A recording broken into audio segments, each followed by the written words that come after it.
हा व्लॉग फक्त जेजुरीबद्दल नाही, मी माझ्या मनात घडलेल्या एका बदलाबद्दल आहे.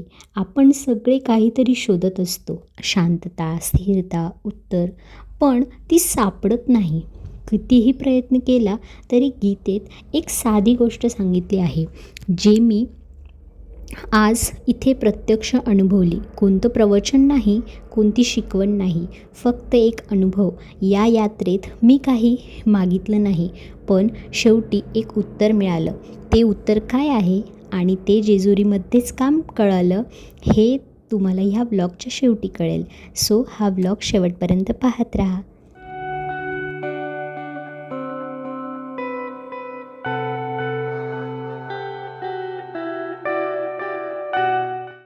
Hello, welcome back to my channel. तर गाईज, आज आम्ही म्हणजे खूप दिवसानंतर थोडासा न्यू स्टार्ट करतोय, कारण आता सध्या थोडस सॅड होतं सगळं. त्याच्यामुळे आज आम्ही सुरुवात करतोय देवाच्या दर्शनापासून. तर आता आम्ही आज चाललोय जेजुरीला. मतलब कुछ भी. तर आता वाजले दुपारचे, मी सांगते किती वाजले. उस गधे से कभी शादी मत करिएगा. 1:15 वाह साहब जी वाह. वाजलेला आहे. आणि शिवांच्या बाबांनी केलंय ट्विनिंग, आणि मी पण थोडस पण डिफरंट. आजचा लुक मी तुम्हाला उतरल्यावर दाखवते, कारण घाईत निघालो, त्यामुळं काही झालं नाही माझं. आज मी थोडा हेअर कट पण केलाय छान, आणि जरा मास्क वगैरे लावून जरा असं जे काळं पडलं होतं, अजून पण माझं पूर्ण टॅन गेलेलं नाहीये, कारण गावाकडे जेव्हा जातो त्यावेळेस पूर्ण असं टॅन होतं. अजून पण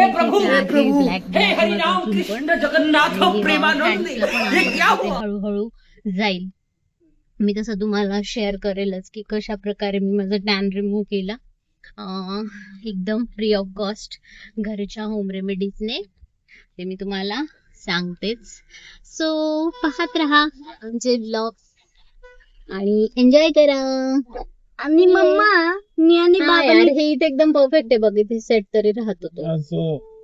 मम्मी, हा, आज मी आणि बाबाने ट्विनिंग बिलकुल नाही केली. बाबाचं शर्ट प्लेन आणि माझं डिझाईन सोबत. पण कलर सेम आहे ना, त्यामुळे खूप सुंदर वाटतोय दोघांचा.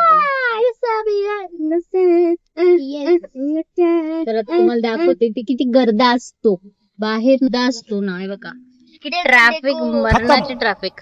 देखो देखो, bye bye, tata, good bye, तुम्ही बघितलं गया. का किती ट्रॅफिक आहे. खूपच ट्रॅफिक आहे बाहेर, कुठेही पडा, कुठेही जा, इतकी ट्रॅफिक, मरणाची ट्रॅफिक आहे ना, बापरे. आणि आमचा ड्रायव्हर पण परेशान होतो. हो ना, आमची driver. ये बाबूराव का स्टाईल आहे. हे मात्र खरं आहे. हे यांचं अजून लुक व्हायचंय, पण बघा तुम्ही किती काळे पडलेत एकदम. पहिले कसे बघा, गोरे इथं गोरे तर होते, आता specially पूर्ण काळे काळे. तर नाकावर. नाकावर येते, हे बघा इथं, कारण ना इथं गावाकडे गेल्यावर गावाचं वातावरण खूपच वेगळं असतं ना, आणि तिथे काही व्यवस्थित मेंटेन हा. पण नाही होत, हायजीन्स वगैरे असं प्रॉपर. आपण म्हणजे काहीच प्रॉपर नसतं तिथे, असं ना आपण म्हणजे काय मला wash पण करू शकतो झालंय. नाही. शिवान सुद्धा इतका काळा ध्यान पडला होता, मला पण खूप थोडस स्वतःला जरा मेक ओव्हर करायचा प्रयत्न केलाय, तरी अजून पूर्णपणे मी क्लीन नाही झालीये. जस्ट मम्मी मला तिथे येऊ दे. ये ना, थोडं मागं घेऊ का सीट? नाही नाही, थांब, माझी साडी खराब होईल. मतलब कुछ भी. जो मैं बोलता हूँ वो मैं करता हूँ, पर हाँ, ये जो मैं नहीं बोलता हूँ यांचं असंच चाललं असतं. वो मैं मध्ये डेफिनेटली बाहेर, करता हूँ. मध्ये बाहेर. आता सुरू झालं ऍक्च्युली व्हॅलेंटाईन वीक, आणि हे माझे टोन बोलून व्हॅलेंटाईन आहे, हे एक चिल्लू पिल्लू, आणि हे माझं व्हॅलेंटाईन. आणि माझं व्हॅलेंटाईन कोणीच नाहीये, कारण की मला नाहीच आहे. मग मम्मा असते ना, मम्मा. मला गर्लफ्रेंड गर्लफ्रेंड कशाला पाहिजे, आता सध्या अभ्यासावर फोकस करा हा ना. आपल्या. चालले गर्लफ्रेंड बनवायला. बनवली आहे मी 2nd ग्रेड मध्ये. हा का? हा. तो नाही बरं, म्हणजे मग तो असा होत नाही. हाताने पकडून ठेवावं लागेल, मोबाईल पडेल. हा, असं पकड दोन. हा तर मम्मी, हम्म. ही फ्रेंड नव्हती, माझी मैत्रीण नव्हती. खरंच झेप होती माझी. म्हणजे काय 5 कशावरून? दिवसासाठी आम्ही असं आमचं रिलेशनशिप होतं, मग मी ब्रेकअप केलं. म्हणजे हे काय नवीन, हे तर आम्हाला आताच कळलंय. म्हणजे म्हणजे ब्रेकअप दोघं काय म्हणलं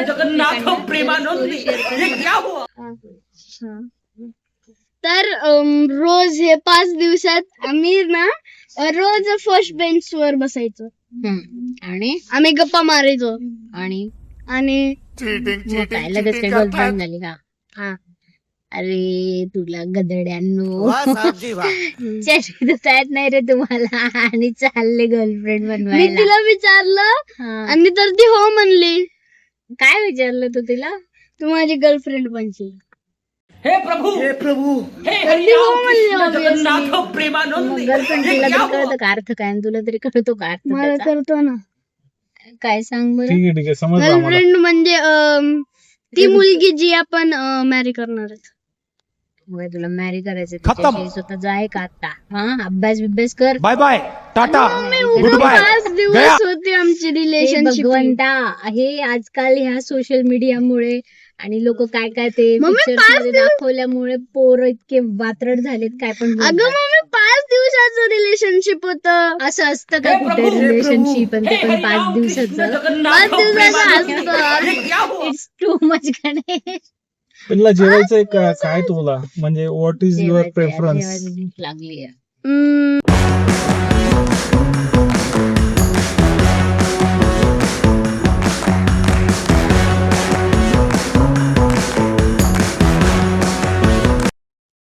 हॅलो, तर आता आम्ही आलो आहोत मामाची टेकडीमध्ये, इकडे अष्टापूरला. तर इथे बघू शकता तुम्ही, असं मागे हॉटेल आहे ते. कारण आता खूप भूक लागली, दुपारचे 2 वाजलेले. तर मग आम्ही इथे थांबलोय. हे जाऊन बघताय कसं आहे काय, मी तुम्हाला बॅगचं दाखवते. हे बघा, वाह साहब जी वाह. इकडे हॉटेल आहे.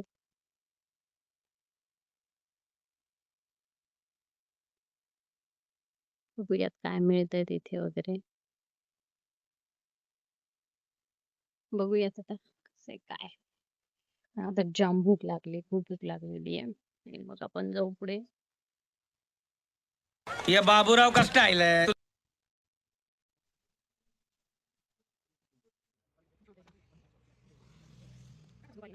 कॅन सी, सरळ रस्त्यावर येऊ शकतो तर आपल्याला काहीतरी ॲडव्हेंचर हवं असतं. तर हे बघा, हे ॲडव्हेंचरचं वाह साहब जी वाह. उदाहरण. सरळ न येता टेकडीवरून आलाय.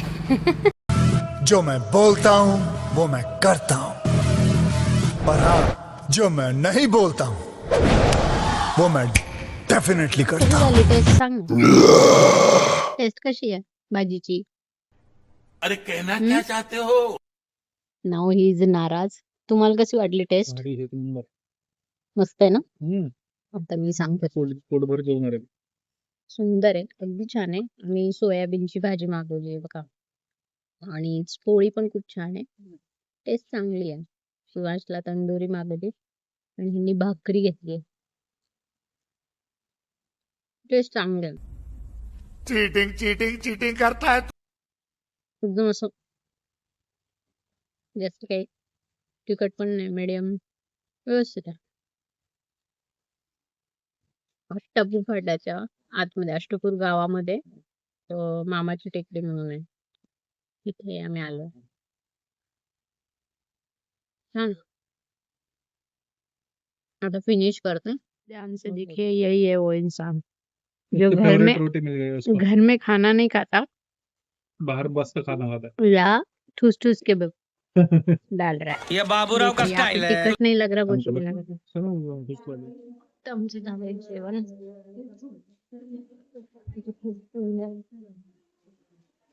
ऊन आहे बाबा, 3 वाजलेत पण इतकं कडक ऊन आहे की आता अशा वाफा लागत होत्या. झटकन येऊन बसलो. आता पण मला अजून एसी न असं प्रॉपर. मी तर गाळ शर्ट घालला, मला किती चटके लागले असते.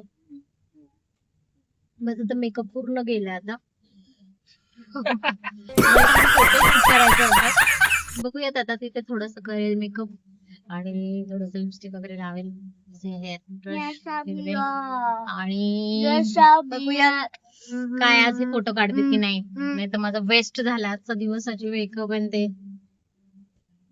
बघूयात काय करतात ते. सजदे किए हैं लाखों लाखों दुआएं मांगी पाया है मैंने फिर तुझे पोहोचलो आहे चाह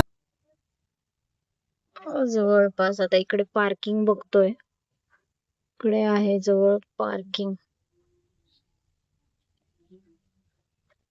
ऑलमोस्ट आम्ही आता पोहोचलो. मी तर एक झोप घेतली होती कारण जेवण पण झालं होतं. ऊन पण डेंजर लागत होतं. मी काय आता शिवांशी almost शू करायचं ते makeup कर तर इकडे. बिचारा काही ठिकाणी आपण मागणं घेऊन जात नाही, आपण फक्त थांबायला जातो. आजची जेजुरीची यात्रा माझ्यासाठी तशीच आहे. गीता सांगते, मार्ग कठीण असला तरी मन स्थिर असेल तर थकवा जाणवत नाही. आणि तसंच काहीसं घडलं आज. मी आज इथे एकच गोष्ट शिकले. गीता सांगते, सगळं कंट्रोल करण्याचा अट्टहास आपल्यालाच थकवतो. आपलं काम प्रामाणिकपणे करायचं आणि उरलेलं सोडून द्यायचं. जेजुरीसारख्या ठिकाणी येऊन हे जास्त स्पष्ट कळतं. शांतता बाहेर नाही, ती आपल्यातच असते. एक गोष्ट आवर्जून सांगावीशी वाटते. मागील 2 वर्षात आमच्या आयुष्यात सतत काही ना काही घडत होतं. एकामागोमाग एक घटना ज्या मनाला खूप खचवत होत्या, थकवत होत्या. कधी निराशा आली, कधी प्रश्न पडले. ह्या सर्व प्रश्नांची उत्तरं शोधण्यासाठीच मी गीता वाचायला घेतली होती. आणि गीता वाचायला गेली त्यावेळेस एक एक प्रश्न त्यांची उत्तरं उलगडत गेली. त्या सगळ्यात काळामध्ये एक गोष्ट मी सतत शिकली की परिस्थिती आपल्या हातात नसते, पण आपली श्रद्धा आणि आपली प्रामाणिक प्रयत्न हेच आपल्या हातात असतात. महाशिवरात्रीला पण एक गोष्ट मला अजून खोलवर जाणवली आणि ते जेव्हा आपण छत्रपती शिवाजी महाराज यांच्या आयुष्याकडे पाहतो तेव्हा त्यातूनही हेच शिकवतात. कठीण परिस्थितीतही ते कधी थांबले नाहीत. इतिहास सांगतो ते अशा काळातही जेजुरीला यायचे आणि नवीन संकटांना सामोरे जाण्यासाठी नवीन ऊर्जा, नवीन धैर्य इथून घेऊन जायचे. आणि म्हणूनच आम्ही जेजुरीला यायचा निर्णय घेतला. काही मागायचं नाही, तर नव्या आयुष्यासाठी दैवी ऊर्जा घ्यायला. या यात्रेत माझ्या मनाला एक गोष्ट स्पष्ट कळली. शांतता म्हणजे समस्या संपणं नाही. शांतता म्हणजे त्या समस्यांना सामोरे जाण्याची ताकद. जर हा व्हिडिओ आणि माझी कथा तुम्हाला मनाला थोडीशी स्पर्शून गेली असेल तर लाईक करा, शेअर करा आणि अशा शांत विचारांसाठी चॅनलला सबस्क्राईब करा. आणि शेवटपर्यंत हा व्लॉग बघण्यासाठी खूप खूप धन्यवाद. थँक्यू सो मच की तुम्ही हा व्लॉग संपूर्ण बघितला. आणि अशाच नवनवीन ब्लॉगसाठी तुम्हाला जर काही सजेशन मला द्यायचे असतील तर कॉमेंटमध्ये नक्की कळवा. थँक्यू.